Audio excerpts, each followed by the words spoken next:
So hello guys, today is andito ulit tayo kay Anyana. So gusto kong ipakita sa inyo or gusto ko kayong i-house tour kay New York Unit kasi last time pinakita ko sa inyo si Sydney Unit and Tokyo. So ngayon naman, here tayo kay New York Unit. So ito si New York guys. Si New York is may lot area na 125 square meter and 130.35 square meter floor area. So ito si New York guys. As you can see, ito yung kanyang car garage. Yung car garage ni New York is okay siya for 2 car. Kasi tignan nyo naman, mahalawak and mahaba yung car garage ni New York.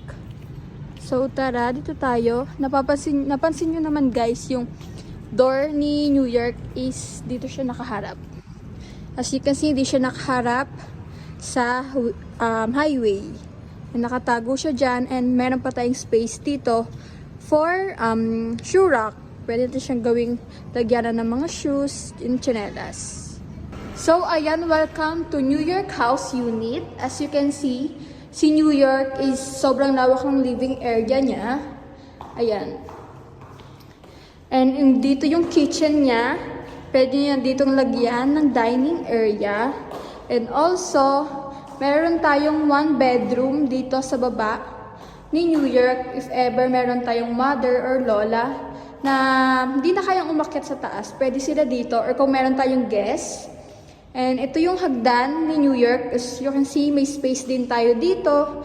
Pwede nyo yung gawing storage. Yan. Kayo nang bahala kung anong gusto nyo gawin dyan. And ito yung kitchen ni New York. And also, meron din tayong 1 bathroom dito sa baba. And ito naman yung service area ni New York.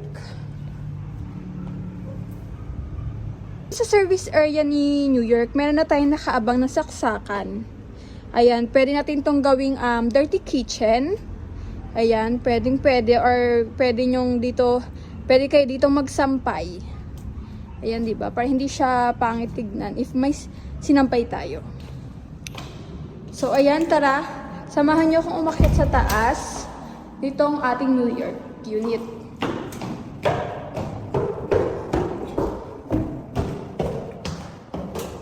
So, dito sa taas ni New York Unit, meron tayong 3 bedrooms. Ito yung second bathroom natin dito kay New York, dito sa taas. Yan. And ito yung ating second bedroom. And also, ang ating third bedroom. And yung ating master's bedroom dito kay New York. Kay New York is meron tayong, yung master's bedroom natin ay may sariling bathroom. Ayan. And also guys, dito sa ating master's bedroom, meron tayong access dito sa ating balcony. So, kung gusto nyo makita actual, ito si ating New York House Unit, pwede nyo akong i-message sa aking Facebook page and pwede nyo din akong i-call or i-message sa aking contact number.